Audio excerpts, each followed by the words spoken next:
promote peace and stability in some of our countries that are affected by conflicts, for example, Mozambique. And the transfer of goods is happening from one country to the next. We have seen in moments of disaster, our brothers and sisters extending their hands to those that are affected. Let us draw, as young people, from this spirit of sharing to ignite a skills revolution in the continent. The fourth industrial revolution, what you'd call the fourth IR, is indeed upon us, and it will require a different set of skills for the continent to realize its economic benefit. As it stands, our 54 states are at different levels in the adoption of elements of the fourth IR. And so even though some of the states have already integrated these technologies in their operations, they have yet to realize the full potential of these technologies. What does it mean for us and you as young people? Those that are integrating the moving at a slower pace because of multiple factors, including the skills revolution, need organizations like yourselves to share ideas on how we can rapidly bring the solution.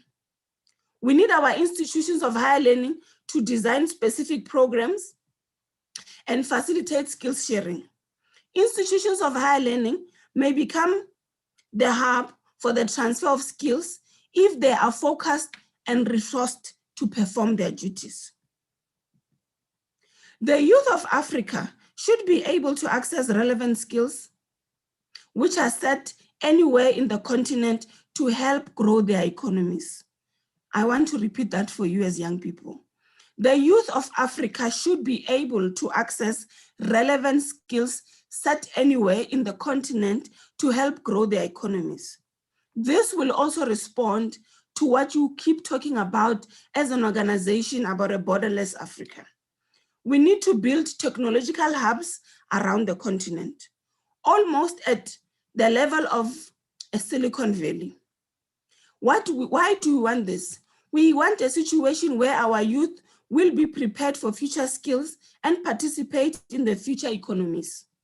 Many of Africa's youth, young people, lose their creative products because of lack of structure to protect their intellectual property.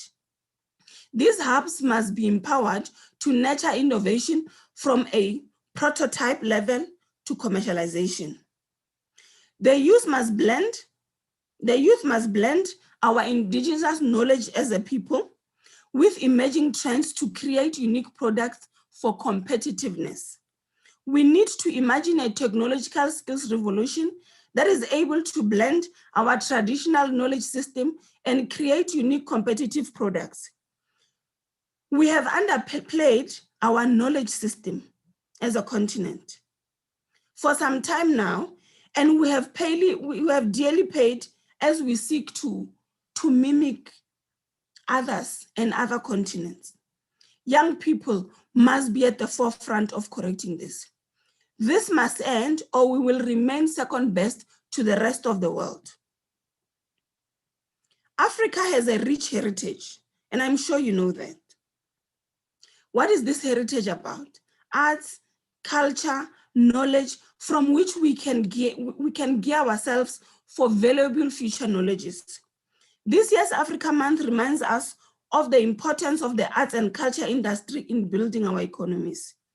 Here in our country, South Africa, the arts and culture industry is an important contributor to the GDP. And it also offers many skills which set young people so that they can be active in participating and assisting us to recover in our economy. Through these platforms which we have created today, young people must be mobilized to play a role in facilitating this skills sharing program across the continent. Young people in the private sector, civil society organizations, governments should form a collective to facilitate skills sharing in the continent. Young girls must be able to participate in the same way as their male counterparts. And I'm happy today, your program director is female.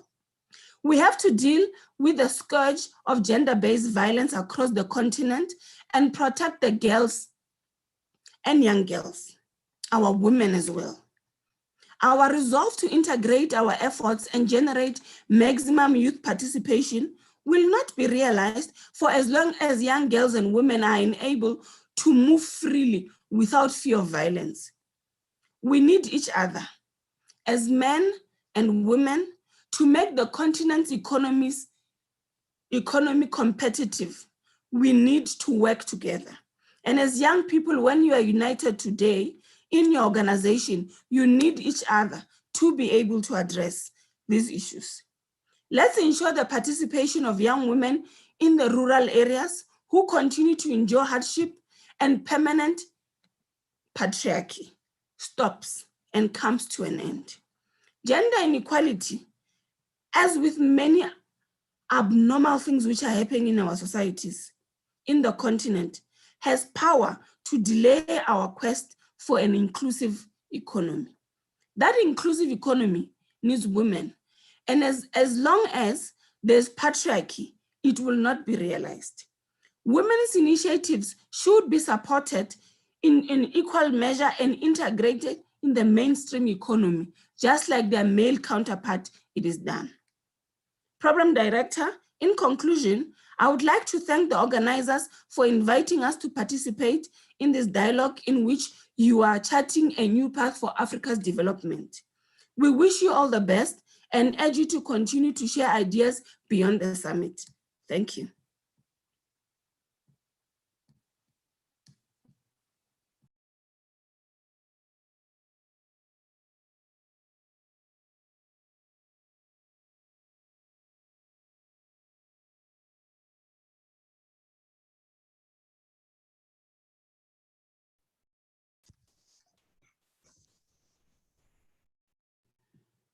I think somebody needs to take over because even when she was making the presentation, she had a problem with network. Oh, she's there. Okay. All right. All right. Thank you very much, Deputy Minister. We're really grateful for that affirmation of your support, your renewed continued support of young people-led initiatives. And you're actually right that Africa has a rich heritage, and not just in terms of the heritage, but also in terms of the resource, as Africa is actually considered as the youngest continent in the world, and that young people need to actually co-curate and share solutions on how we can rapidly bring Africa to speed in terms of development. And with support from institutions and officers like yourselves, then that rapid contribution to the development of the continent will definitely be realized. Thank you once again, Deputy Minister, for honoring us with your time.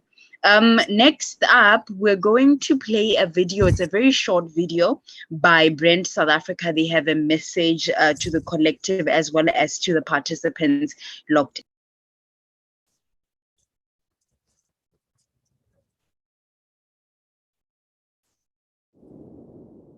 Do you know what it really means to be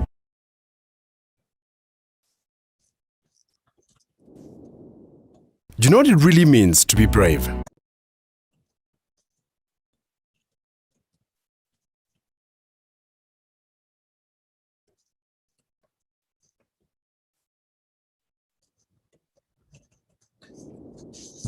Do you know what it really means to be brave? I can tell you, it takes heart and a people. Do you know what it really means after failing once, twice, many times,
preliminary remarks we have heard, from the Deputy Minister, Member of Parliament from South Africa, Thembi Siweya, I think sets us in the right mood and the right tone for this chat that we're going to have, today. And once again, we thank Breaking, Borders Africa for organizing this particular event. It's a conversation that I think has been timely all across the world now, post-COVID. People are asking a lot of questions around the development trajectory and what the world really needs to be doing.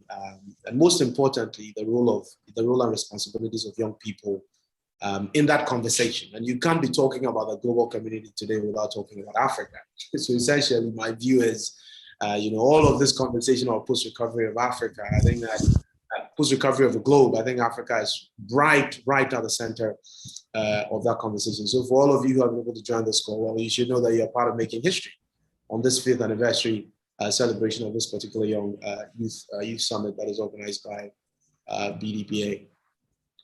Before I get into any further details, my name is Patrick Stevens and I'm speaking from Accra, Ghana, and I know that a lot of you are joining us from different parts of the world. Some of you are joining over social media, and it's really exciting to see all of you, Facebook, Twitter, Instagram, and also those on Zoom. If you have any questions, please, whatever platform you're listening to this conversation from or joining us from, please put them in the notes. We have a technical support team that will fetch these questions and bring them, onto the main stage, and we shall try to address as much of these questions as possible. I should say this is not a lecture, so you shouldn't expect my guests to sort of deliver and exhaust everything that concerns, the post-recovery patterns of development for Africa.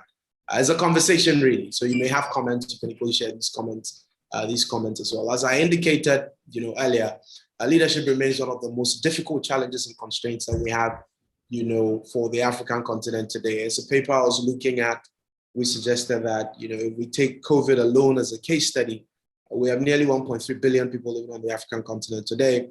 And you have 1.3 billion or so, something around that number, in India. But the whole of Africa is waiting for COVAX and some other mechanisms, for Africa to be able to get access to vaccines to vaccinate its own people, which for me was very interesting, because even for some of the countries that have gotten vaccines, we don't even have logistical support systems, and so they're going bad, and we're having to destroy them. Here, Malawi comes to mind. My own Ghana is equally in the fray. So clearly, there's a lot that needs to happen when it comes to the COVID-19 pandemic and the development recovery and where we move from here. And the view really has been that all of this falls, rises and falls on leadership. And you can't talk about leadership today without emphasizing the importance of democracy, which we currently have, across the African continent. And COVID-19 has also exposed, a lot of emergencies and challenges that we have across the continent of Africa. There's been renewed conflict. There are various studies that are indicating some of these conflicts are not going to go away.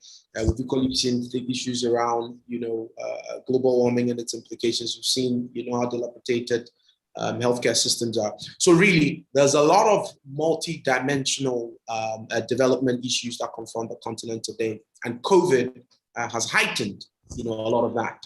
And so in terms of the solutions that we put forward and how we implement these solutions, there are those that hold the view that a lot of young people have been at the center already of these conversations. And I think that is important. We look at the sum total of these issues and how we can carry them forward. So as I said, it's not a lecture, it's a conversation, but at the end of the conversation, we hope that we can exhaust some of these very important areas that I've highlighted. What do weak institutions in Africa look like? How do we address them? What role can young people play? How can the young people on the African continent today build collaborative systems of participating in governance? Because a lot of people who are not seem not interested in issues of development in Africa. I mean, there's usually the cliche that development is a narrative and a conversation for old people. Is that really the case? And what should we be doing? Particularly as we get out of COVID. So different dimensions of the conversation, and we'll try to exhaust all of these. And I have a very illustrious panel made up of young people who are in different fields of endeavor, different backgrounds, some academics, some are actual people who have rolled up their sleeves and are involved in the issues of development. And I suspect that a lot of you who are on the call as well also involved in these conversations one shape or form. First person I have is Thomas Simba. Now, Thomas, he's from West Africa as well. So, hey, I'm excited.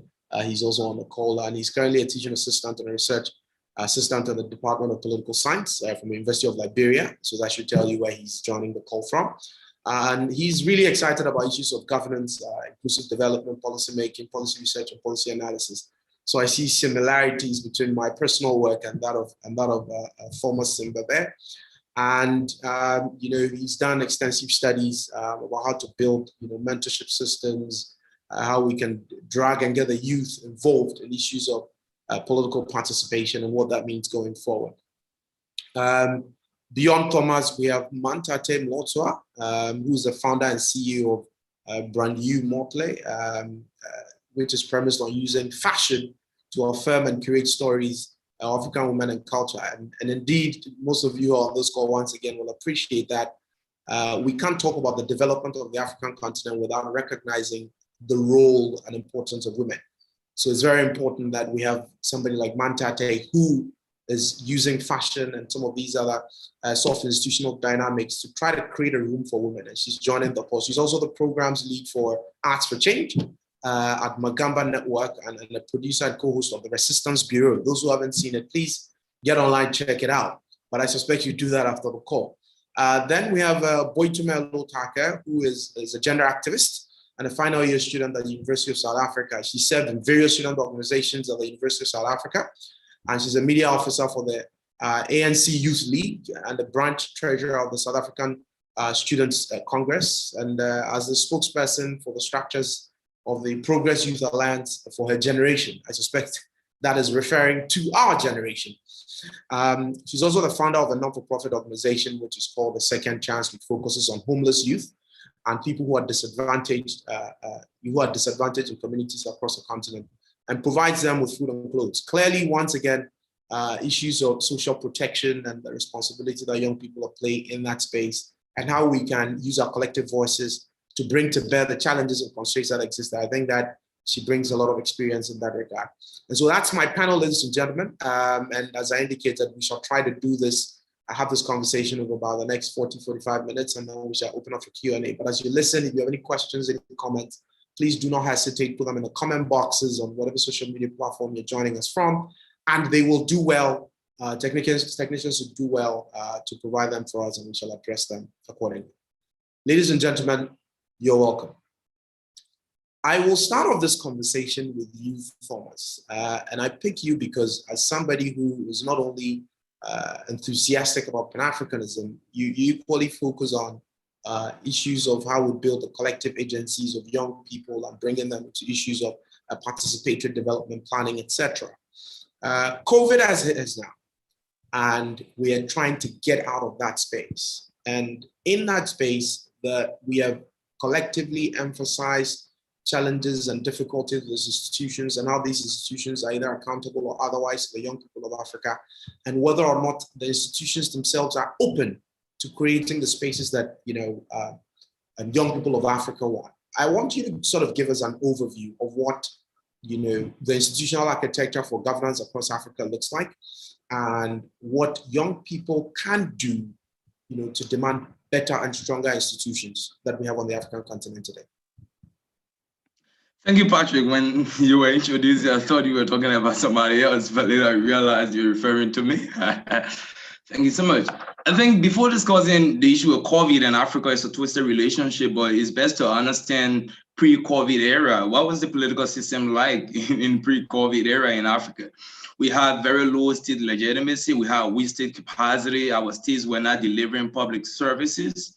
And our states were very poor in terms of democratic governance. And there were a lot of issues relating to oppression and some sort of constitutional dictatorship across the African continent, poverty, illiteracy, and even clientelism, neo-patrimonialism, taking hold of state coffers, corruption, accountability challenges. These were things that characterized the African political system prior to COVID. So we don't expect anything different after COVID. And these are things that affected Africa's responses to COVID. The lack of institutions. We had serious institutional deficits in Africa. So when COVID eventually hit, the response to COVID was quite different. Even the inclusion, one of the indicators of a good governance is equity, is effectiveness, equity. We talk about equity, inclusion in governance, consensus-oriented policy. That's not really been the case in Africa prior to COVID. So eventually when COVID hit, where were the people, where were the young people, where were the women, and where were the other actors and agencies in the political environment? They were all excluded from the political process because it was managed in more like a personal rule form. So when COVID hit, we had lack of policy coherence and coordination in Africa, poor public communication. People were not engaged in the process, no public sector innovation. That affected our response to COVID. So these are all factors from the political standpoint, but it's essential to understand what governance is from every perspective, not just to divide democratic and authoritarian regimes in Africa, but to definitely say that governance, and I try to borrow from Francis Fukuyama, 2013 work he wrote, What is Governance? That was his working paper he presented to the Center for Global Development. He defined governance as government's ability to make and enforce rules, as opposed to whether that government is democratic or not. So it's not a basis of whether we have democratic authoritarian regimes in Africa. Were they able to deliver public services prior to COVID-19? No. Are they still delivering upon all of these stimulus packages and things they promised the Africans? No. Afrobarometer just conducted a survey across 5 West African countries.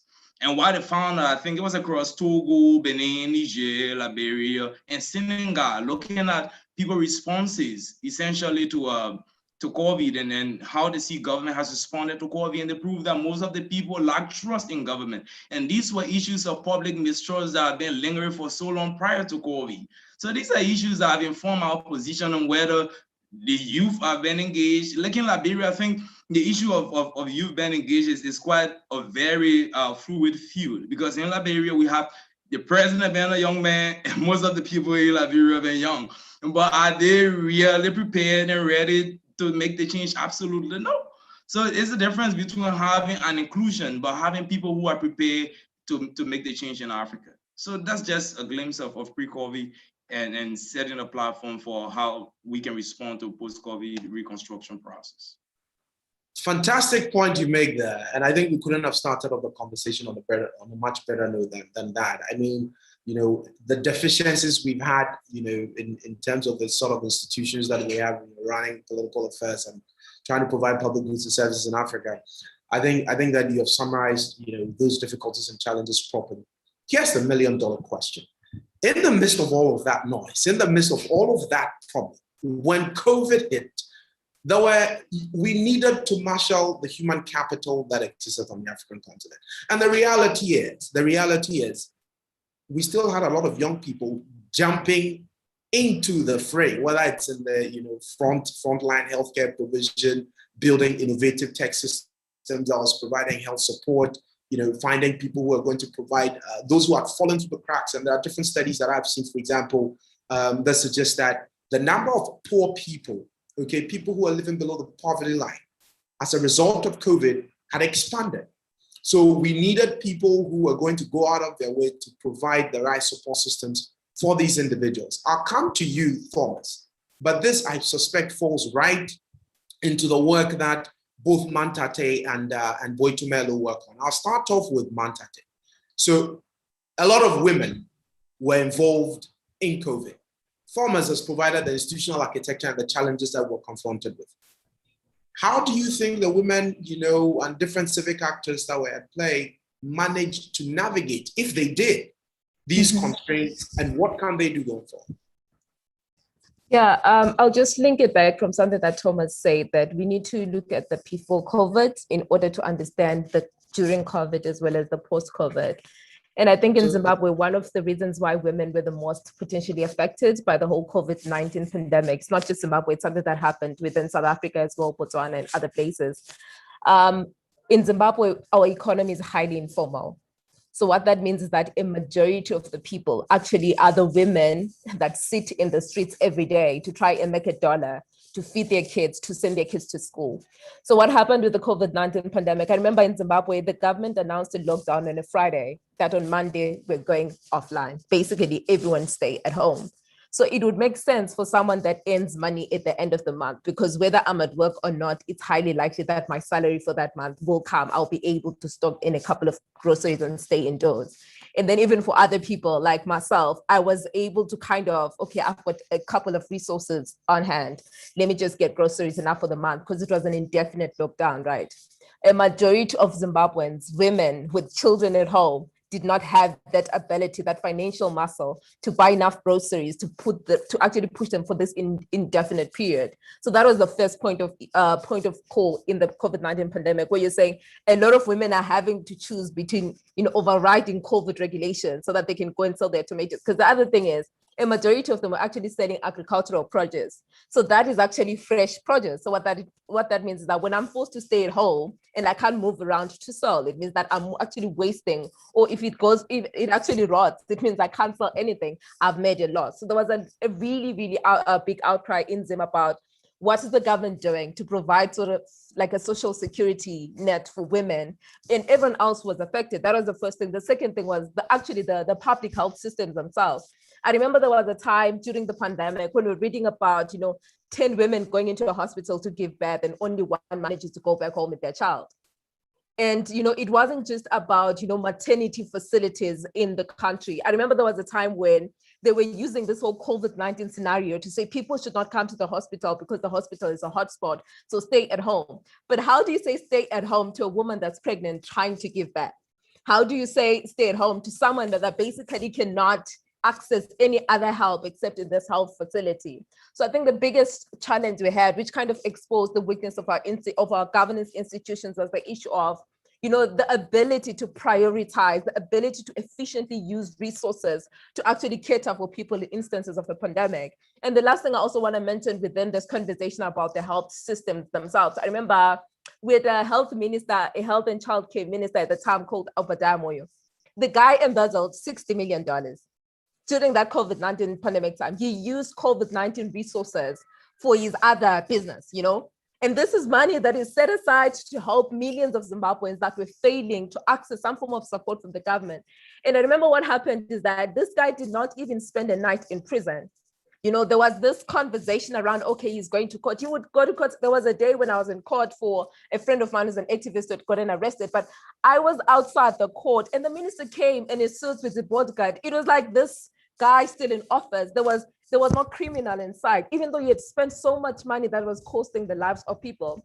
And what happened afterwards is that he was fined something like 50,000 Zimbabwean dollars. That's actually not even a fraction of the money that he had spent.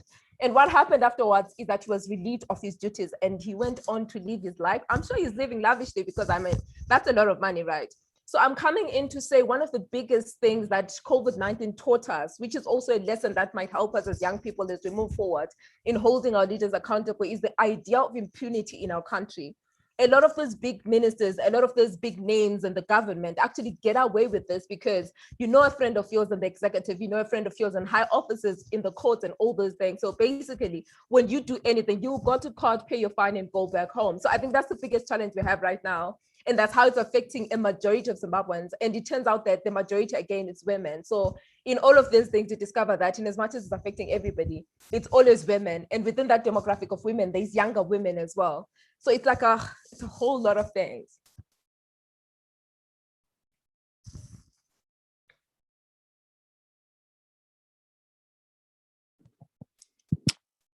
Thank you very much, Mantate. We're going to need just a second because it looks like we lost the moderator of the session, Mr. Patrick Stevenson. So we're trying to make him hop back in and then we'll continue the conversation.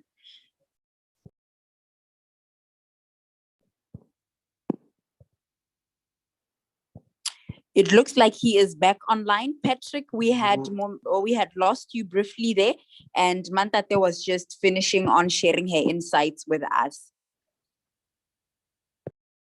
Right. Apologies for that. I'm not sure what exactly happened, but conversation continues. These are some of the challenges we're talking about: internet infrastructure, and that supports our ability to mobilize as civic actors. But I think the essence of the point Montate was bringing to bear on the conversation was highlighting what, the pre-COVID institutional architecture looked like and how that marginalized women and affected women, and ultimately how those women managed to navigate using cases, from Zimbabwe. Montate, thank you very much for bringing those perspectives. But then we have to speak to somebody who's youthful, involved, also involved in the heavy political conversations, and that takes me to Boitumelo. Boitumelo, you have been involved in both sides of the conversation. You're working with different individuals that are actually providing, services by either mobilizing young people to provide some food, shelter for people who are downtrodden. That number may have expanded during COVID. But at the same time, you are equally involved in high-level political mobilization in the ANC and some other political institutions and student representative groups that you've been involved in. Question is, when you look at both sides of the divide, is anything broken? And how would you navigate that during COVID?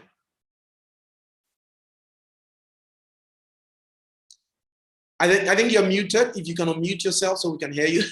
Sorry. Right. Thank you very much, Patrick. So I think first of all, we'd have to look at how we mobilize and conscientize young people politically and in terms of activism. Right. So the one way in which we would do it is to involve young people where we know we find them. And most young people are active on social media, Twitter, Instagram, Facebook. So that's one way in which we can reach them. And it helped us a lot during COVID-19 because most of them were at home and we were able to have book clubs and live sessions where we would have sessions where we educate them on gender-based violence, political organizations, the history of our African continent and such things. Now, the big issue that comes in is with young people who find themselves in disadvantaged communities. It's difficult to reach those young people. However, the one way in which plays an effective role in reaching these young people is using non-profit organizations as well as non-governmental organizations, because they have a foothold in disadvantaged communities and rural areas.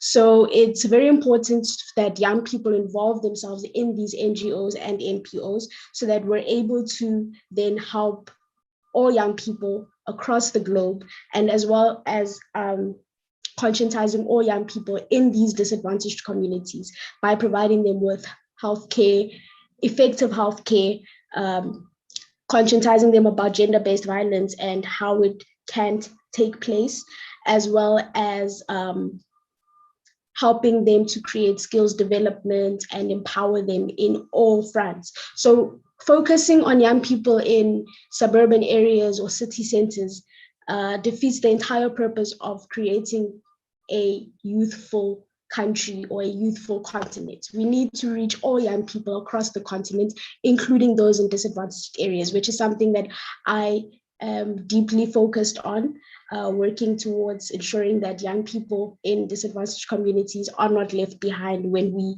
develop our African continent. Well, it's a very interesting perspective you bring to the conversation, which was one of the issues we thought to address, right? How we're collectively mobilizing our agencies, from a social collection point of view. And you've touched on some of the emerging tools and techniques that young people are using via social media, getting involved in community engagement. But if you're a young person, right, and I suspect you're young, right? If you're a young person, you're asking yourself a question, right?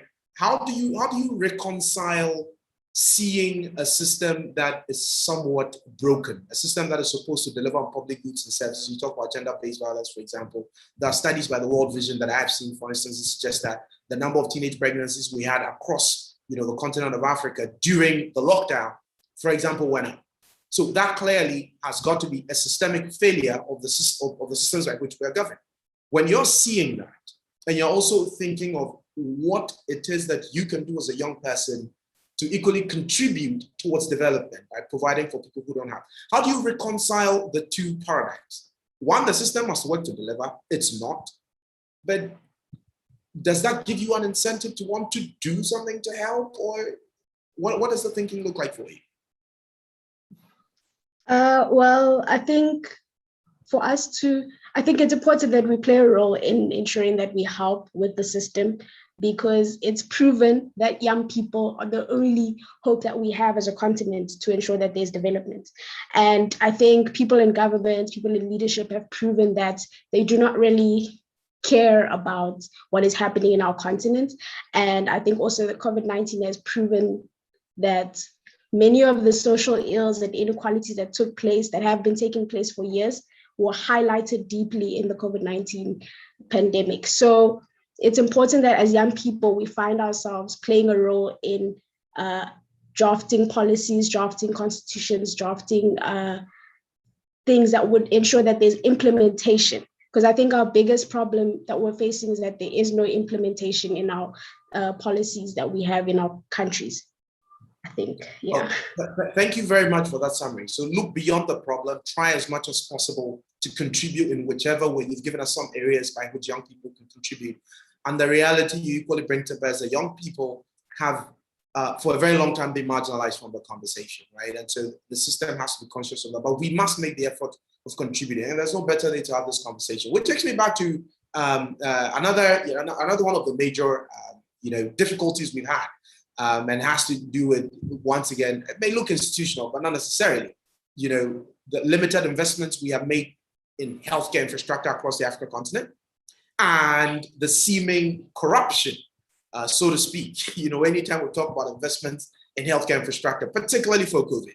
In fact, there are those who have argued that anybody who decides to get into public office, for some strange reason, we should not make it possible for you to be able to fly to India, to fly to London or the US to get healthcare.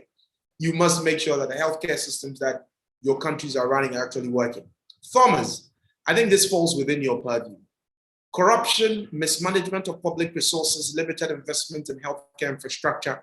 What do you think are some of the practical ways that we can use leadership to address these bottlenecks? I think it's time for African leaders and generally the African population to get serious about African business. Corruption is not necessarily just talking about it and setting down policies without implementation. We need to set the page. We need to set the basis. Let us prosecute those who are responsible for committing corrupt practices. Set up strong institutions. Invest in strong institutions. Africa must build strong institutions. The issue of corruption, like Robert Kisbert said, corruption is like monopoly plus discretion minus accountability. And that's the quantitative formula for corruption. So it's like giving people more autonomy, but not holding them accountable for such autonomy.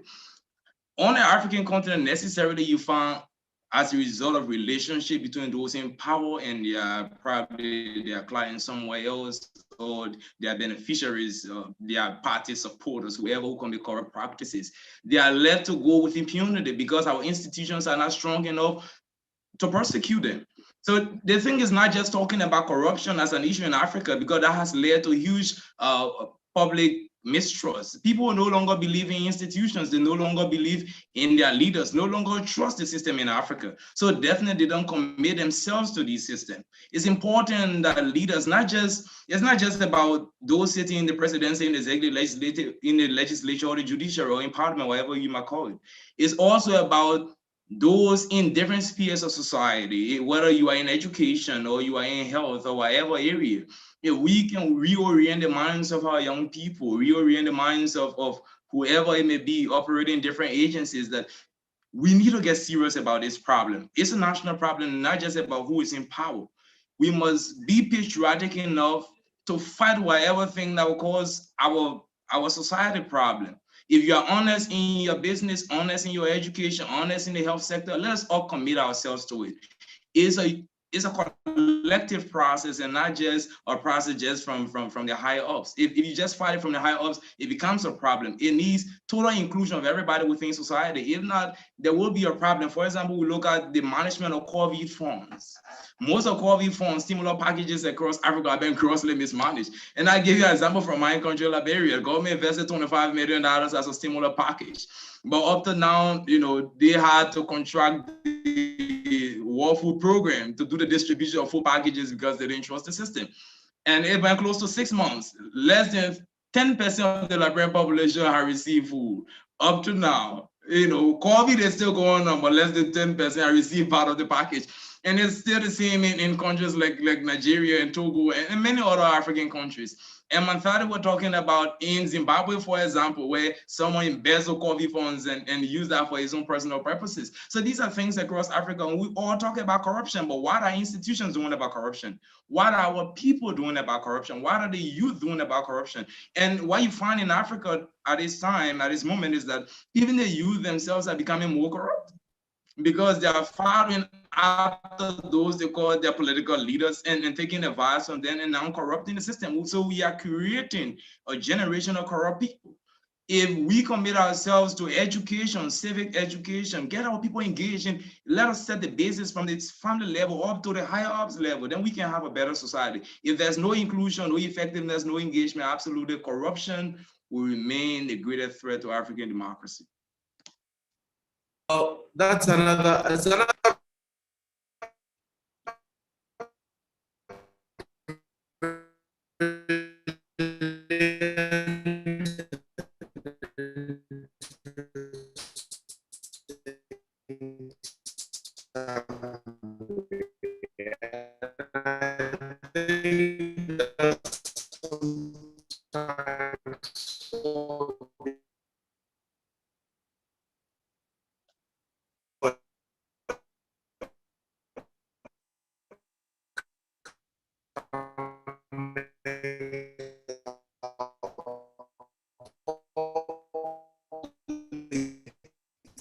Suggested that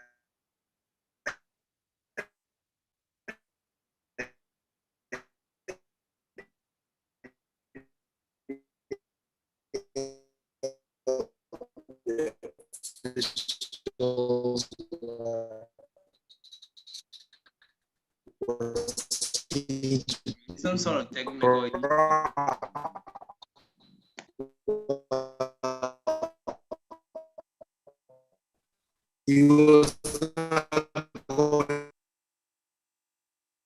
Hello?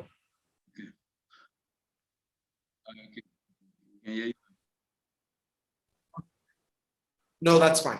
So I was putting a question to Mantate, what the experiences of the same development has been, from Zimbabwe, and whether there was a different dimension of looking at this whole conversation about corruption and the role that women can play in resolving it.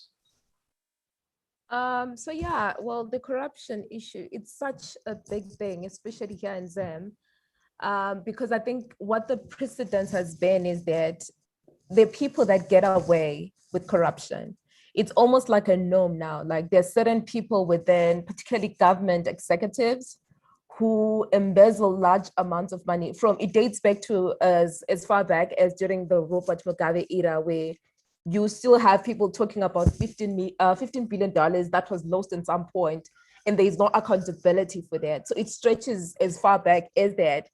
And one of the things that happened last year, like you asked a question around what can we do, or what are people doing to kind of deal with this whole corruption scenario that we have in the continent, in our countries as well. In Zimbabwe last year, there was a movement, there was this high energy around a campaign that was planned for the 31st of July. It was called the July 31 protest. So the protests were centered around, standing up to corruption, particularly in government. And one of the most interesting things that happened last year is the government actually used COVID-19 to actually stop people from protesting. They actually used this whole conversation around, they put a lockdown just before the 31st of July and changed the curfew to actually 6 p.m., like 6 to 6, you're supposed to be, indoors type thing. And so you discover that COVID gave them an opportunity. That's one of the, I think, the most negative things that COVID-19 brought us. It gave the state, particularly political parties that are leading government, the power to use COVID-19 regulations to actually cap, citizen agency, as well as to stop political parties from doing anything. So with the 31 July movement, you discover that what people then decided to do was, since we're not allowed to gather in large numbers, we don't want to get into trouble with that, we're going to protest as individuals. So there's no harm in Mantate stepping out with the placard that has my message, right? There's a guy in Bulawayo called Najan Ndlovu who had a placard that was actually written, all my issues are in this placard. That was the statement on his placard. All my issues are in this placard. He got arrested for that. And there's like a lot of people within that time that got arrested. Some were kidnapped from their houses, were beaten up. It was so crazy. For me, it's this, tendency of the state to use state resources, to use the army, to use the police. The same people who are supposed to be helping citizens to hold their leaders to account are the same people that are used to actually beat people, to kidnap people, and all those crazy things. So that's one of the things that Zimbabweans try to do. But again, like the issue of strong institutions, unless we've got strong judicial institutions, unless we've got parliamentary systems that are strong enough, to call government executives to account, we also kind of have a problem. But one of the things that I love about this campaign and what it taught us as a country was the power of digital advocacy.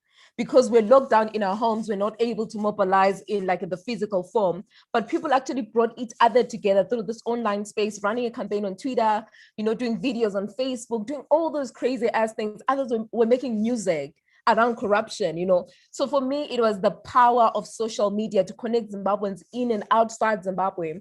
And what happened after people got arrested, because what happened was we couldn't do that massive demonstration because people are getting arrested and all those things. What happened was South Africa actually stepped in. There was a campaign that started, that you might have heard about it, the Zimbabwean Lives Matter, that started in August of last year. So that campaign came about when AKA in South Africa actually said something about the need to sit down as a continent and actually reflect on the need to value the lives of Zimbabweans. So it was like a Zimbabwean Lives Matter conversation by a South African celebrity. And then we started getting celebrities across the continent, across the world, where people in the United States, the people in the UK, Germany, and all those countries actually pushing this narrative about Zimbabwean Lives Matter, the whole concept of we need to sit down and call the government of Zimbabwe to account. So I think that's the power of social media. And that's something that we as young people, because we are tech savvy and we use social media a lot, how do I, as Mandate in Zimbabwe, actually stand with South Africans when there is something happening in South Africa that South Africans may not necessarily be able to push for themselves because they're at risk of getting arrested? You look at the EndSARS movement in Nigeria, you look at Shutdown Namibia, and all those campaigns that happened during COVID-19.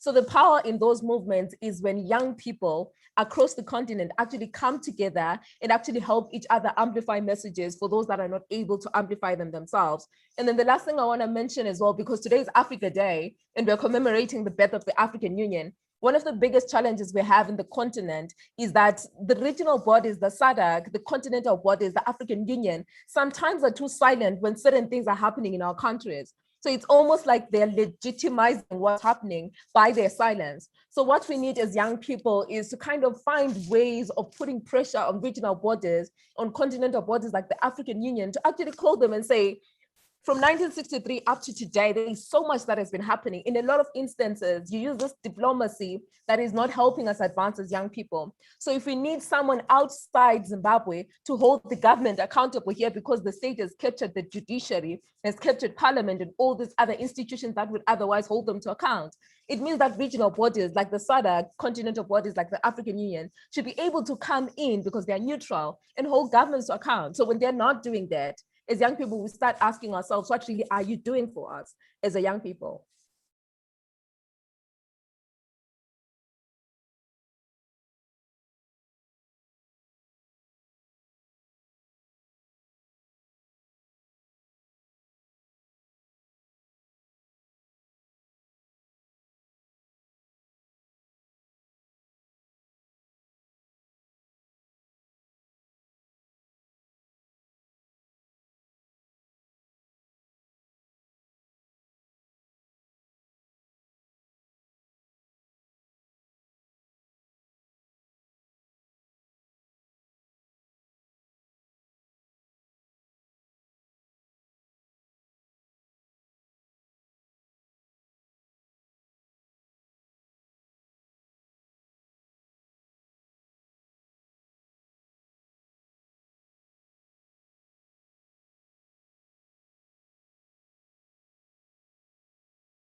You have me. Something happened to the network again. But I think the feedback from Montate is also another very important point. Thank you very much for the submissions. And what for me is very interesting that you bring to the conversation is the role of these multilateral and Pan-African institutions and how they've been able to subconsciously or indirectly enable the challenge leaders when things are going wrong to account. Boitumelo, do you feel hopeful? You are a young person who's actively involved in all of this conversations. And, Mantate, I don't know, she's provided us a lot of answers. But, from where you sit as somebody who's mobilizing on both the demand and supply side and engaging with different young people across different spheres, I know you've talked about social mobilization and, laying a certain sense of responsibility on young people. But do you... Sorry. But so I'm asking if you feel hopeful based on the conversation we've had so far. I think saying I feel hopeful would be a lack of better word.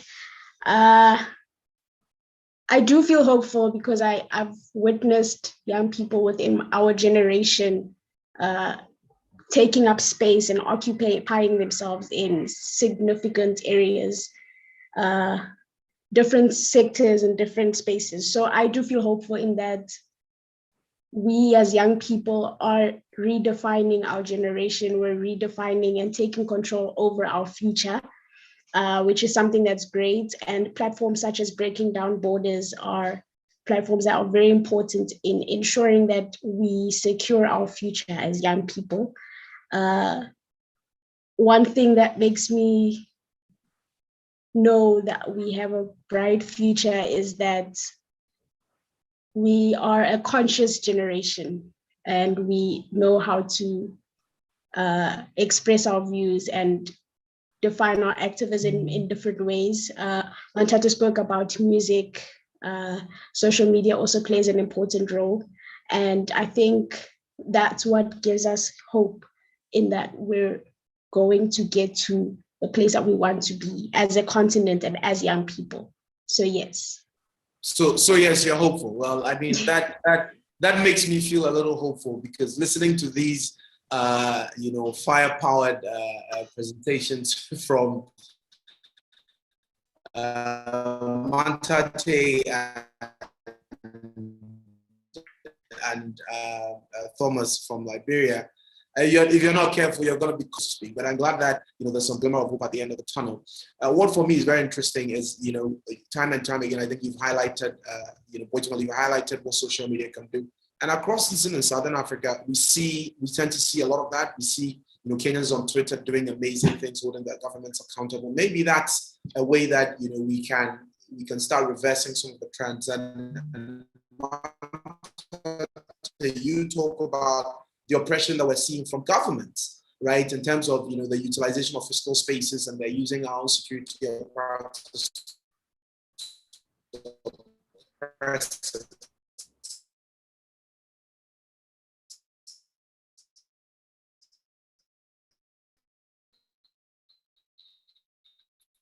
But isn't there, and I'm coming back to you, Mantate, isn't like social media, for example, or some of the oppression in these areas?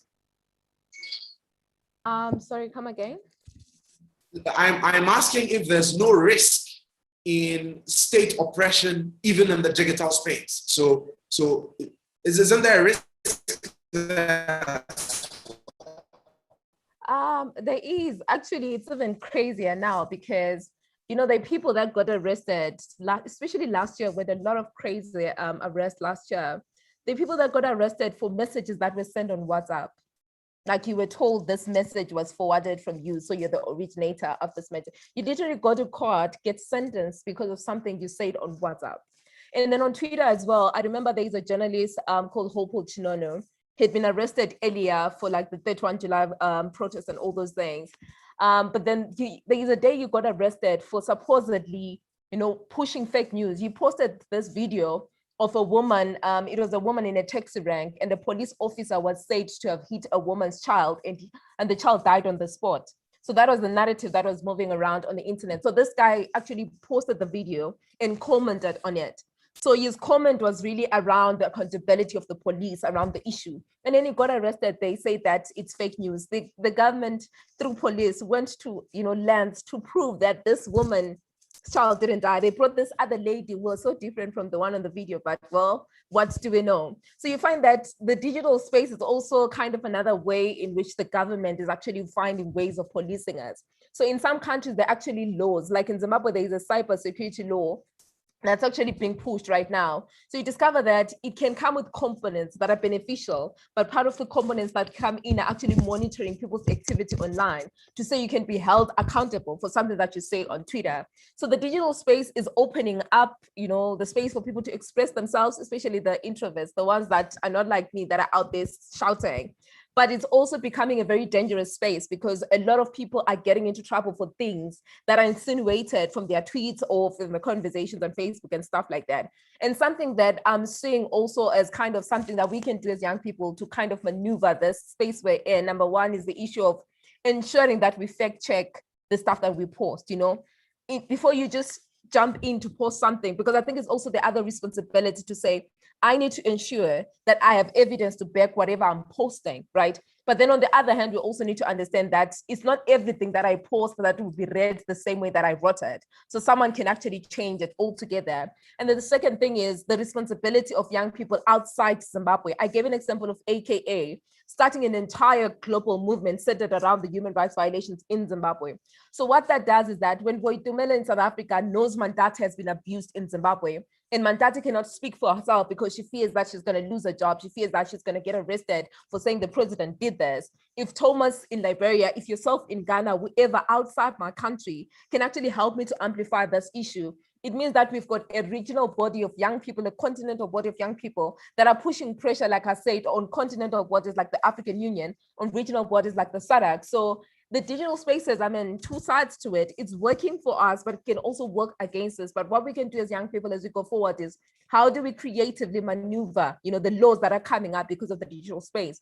She made an example of music. My program that I coordinated, Magamba, we use film and music to bring young people into conversations around social justice and accountability. So we use music to speak into issues. In Zimbabwe right now, in most countries, music kind of still gets away with the awareness raising that it's doing. When Mandate as an activist stands up to speak against corruption of the president or whatever, I kind of get into trouble for that. But when a musician releases a song centered around a president who's embezzling funds and things like that, it kind of has a way of surviving the space. So I think we need to continue as young people to creatively utilize our energy, our talents, our skills to still find ways, of working around the internet.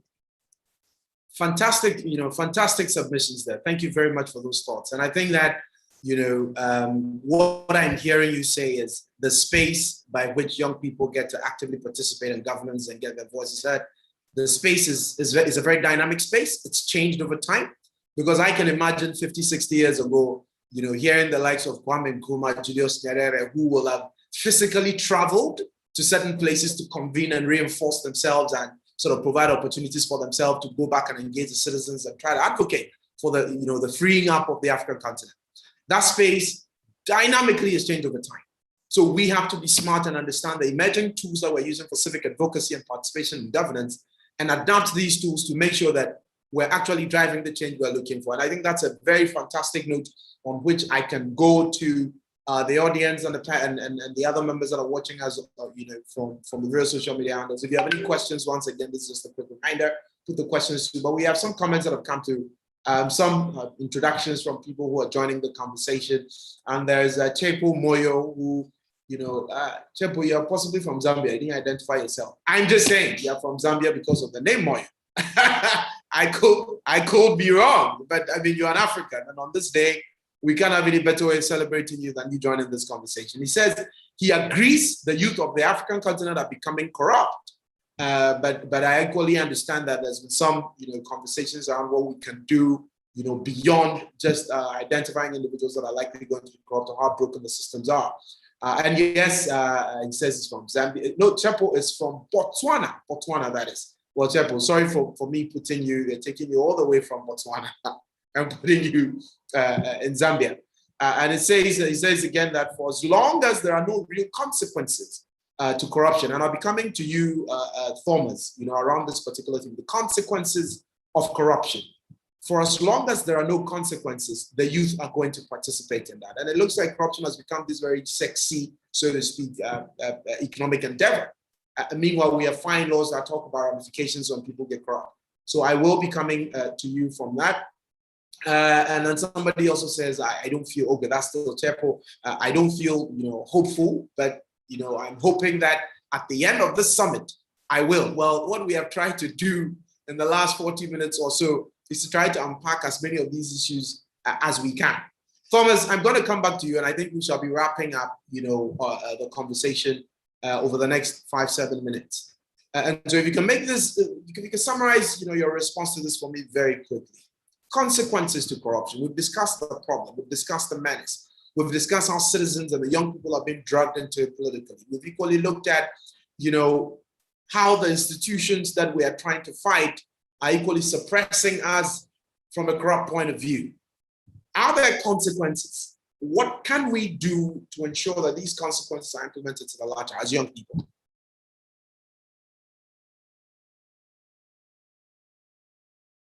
You're muted, Thomas. You're muted. If you can unmute yourself.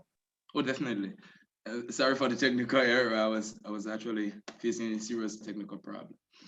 As it relates to consequences of corruption, especially in Africa, I think the war consequences is more ambiguous to a certain extent. It's good for us to understand exactly what the individual meant when he said consequence.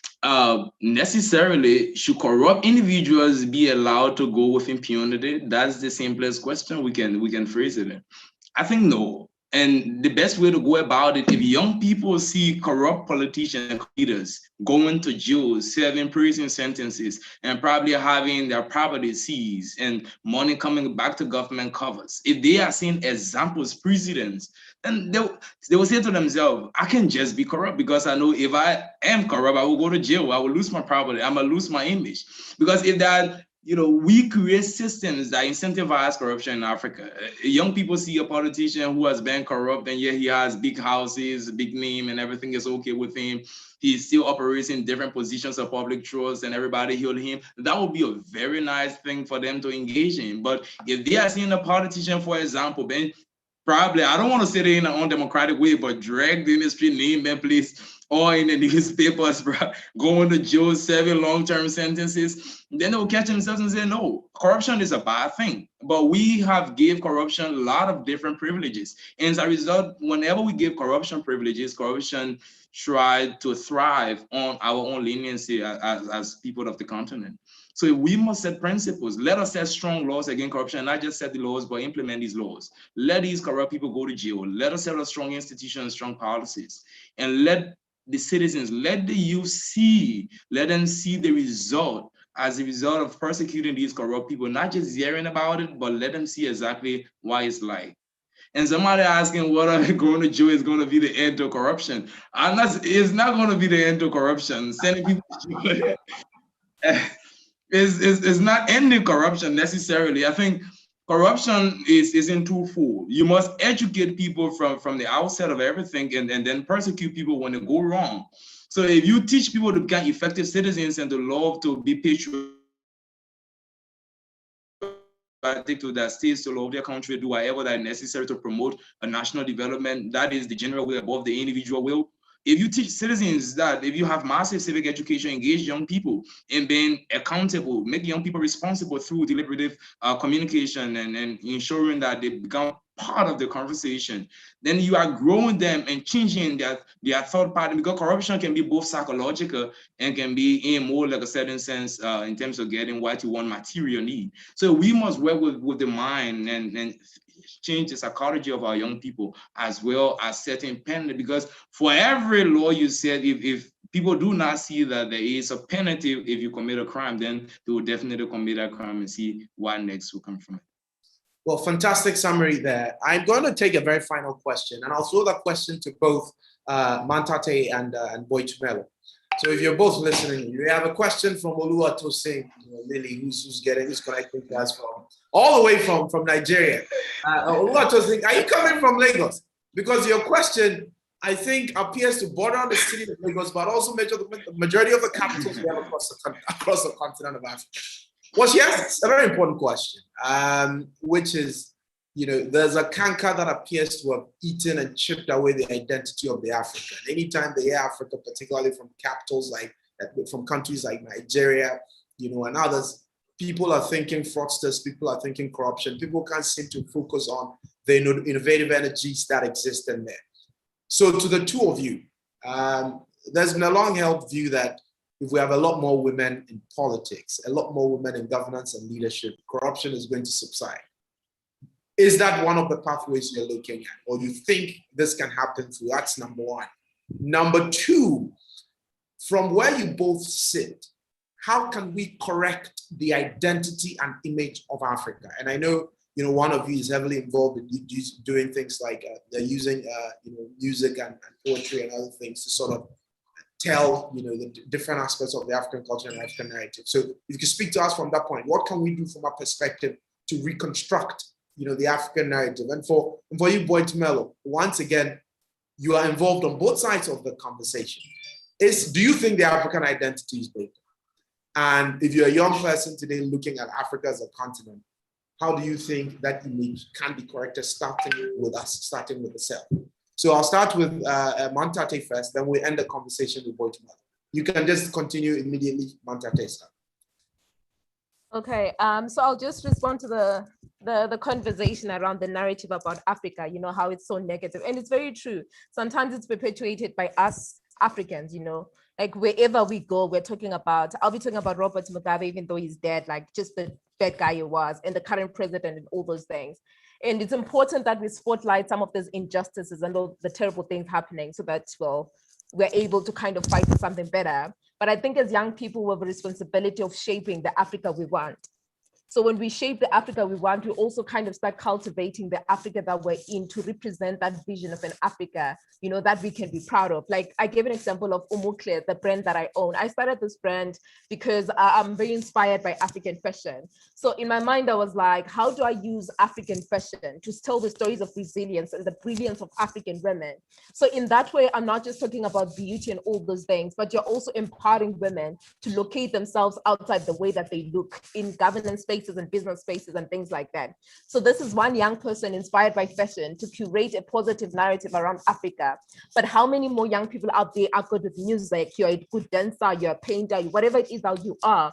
How do we begin to use our art, our skill to tell the story of an Africa? Because our history is not just flooded with negatives, it also has positive things.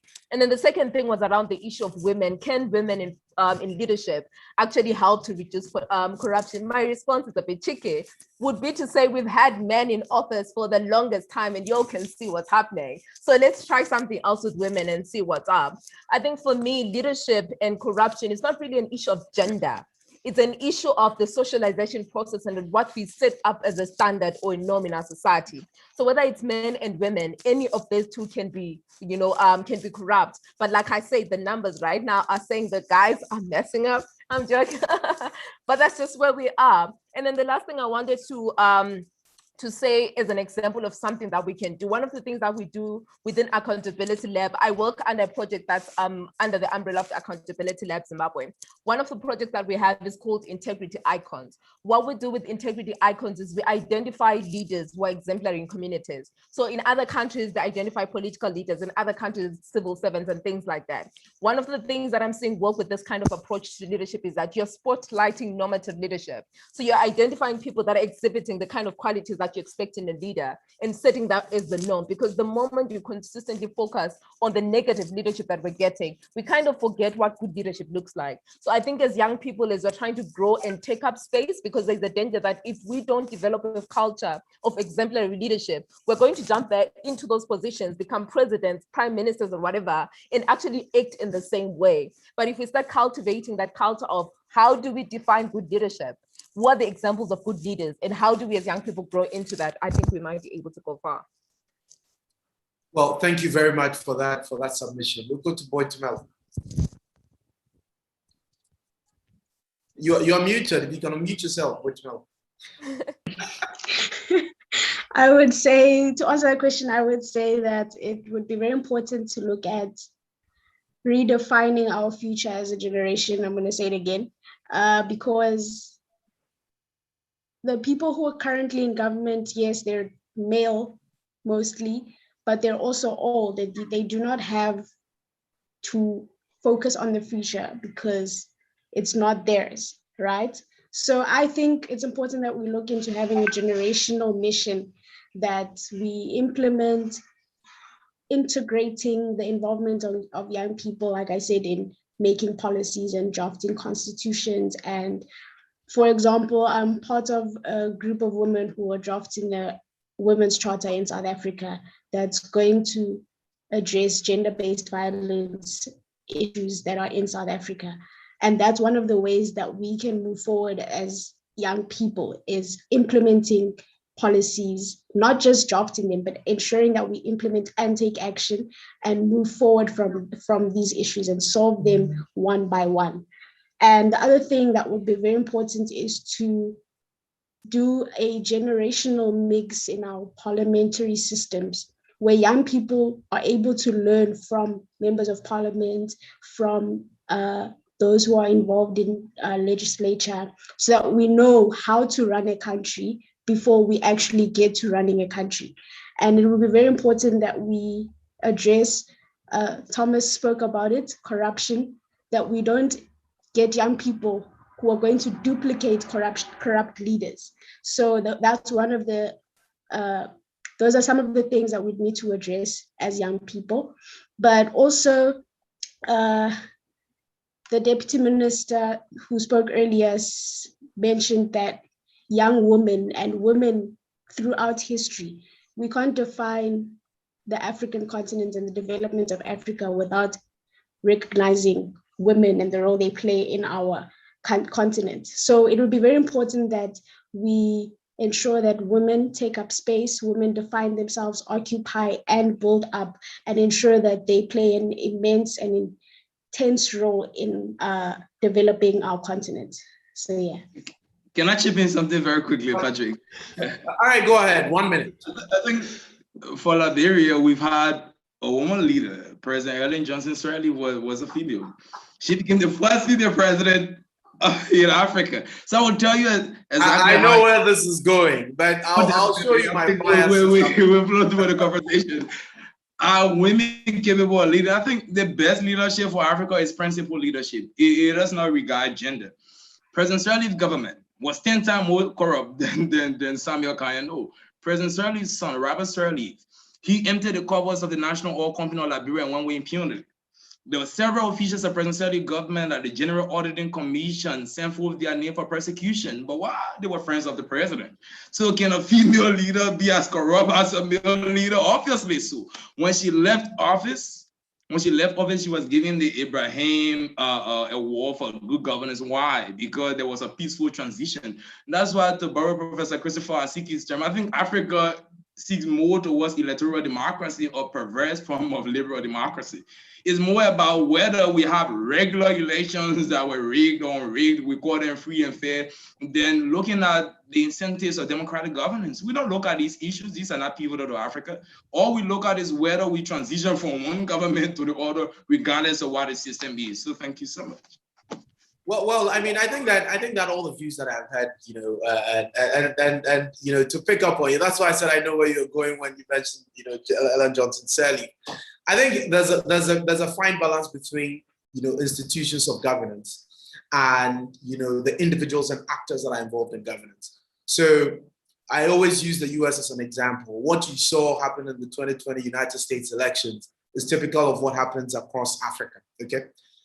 If that election, the way it was organized around institutional dynamics that looked like Africa, Donald Trump possibly could have still been in power, period, all right? So how corrupt institutions are somewhat tend to define the characters and features of the leaders that we end up electing, okay?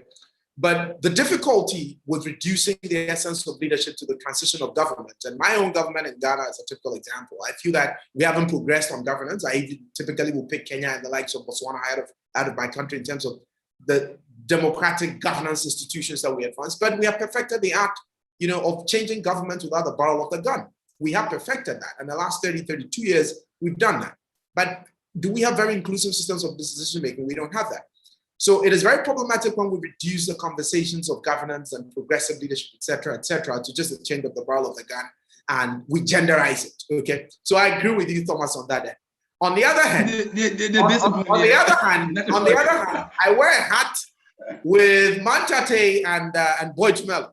We suggest that, well, show me the evidence. All the problems we have, whether it is from a cultural perspective, political perspective, economic perspective, you've had access to power and all of these resources. And this is what we look like. Is it possible to say, let's alter some of those variables and see whether there could be a change in outcome? There are people who have studied that scientifically. They have mixed results. Some confirm, some don't. But I will say that if you want a room to make a decision about paying for sanitary towels for young girls in the classroom so they can go to school and not miss classrooms, you have no business having men in that room making that decision, period. It's as simple as that. You have no men in the room making a decision about whether the state should pay for sanitary towels for young girls who are in school. You have no business doing that because you can't connect with it. And that is why in certain countries like my own, we have taxes on sanitary towels, but we don't have taxes on cigarettes that people are smoking.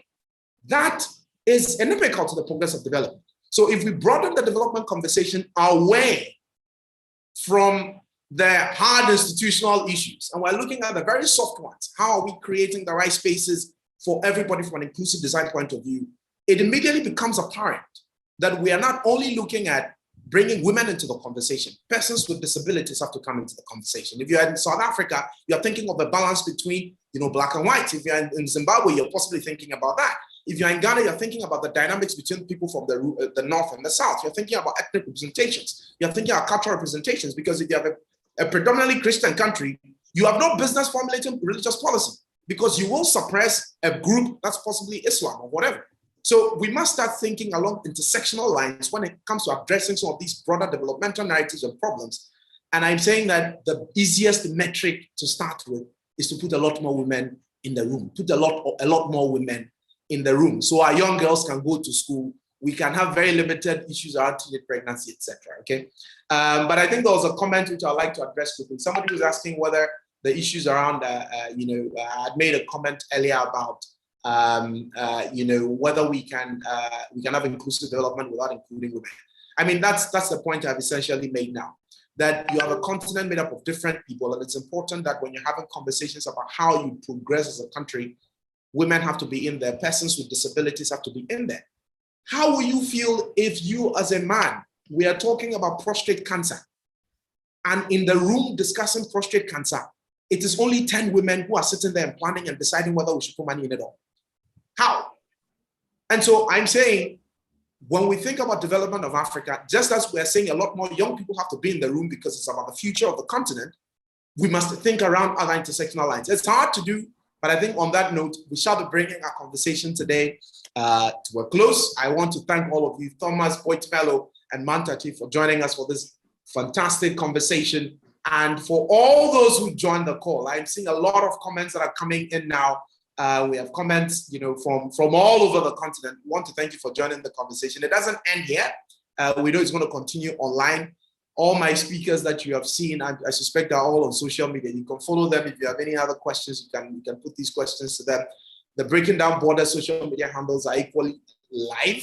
So you can get there, and I suspect people can connect and ask questions and engage. And this is how we start building, the synergies. And so on behalf of not only myself and the panel members, but the entire team at Breaking Down Borders, I want to thank you for joining this particular conversation at the FIP Summit, which should have been happening in Botswana, but for COVID. We should all have been convening there to meet in person and have some of these conversations. But I suspect this is something that Boitumelo possibly may not even agree with. She thinks it's okay to do it virtually. And we've been able to do that. So we want to thank all of you for joining this conversation. Thank you to the team at BDBA for organizing this summit. Thank you as well to the Deputy Minister who joined us earlier, the Deputy Minister and Member of Parliament from South Africa, Thembi Siweya, who joined us to share some thoughts with us. I think these are the things we're looking for. When we organize spaces like this for ourselves as young people to have conversations about continent, it's important that leaders make the time to join us, and most importantly, listen to the inputs that have come from different quarters that we have. And so for all of you, if the cockroach, as they say, on this side of the continent we say thank you and have a very good day, good evening, and good happy African Union Day celebrations. Thank you. What is a happy day? We still have to consider that because fighting the TV, a lot of concerns here. Thomas, I'm not allowing you to talk. I don't think it's ready. Happy African Day. Happy African No problem. Day to everybody. Bye, guys. We'll connect later.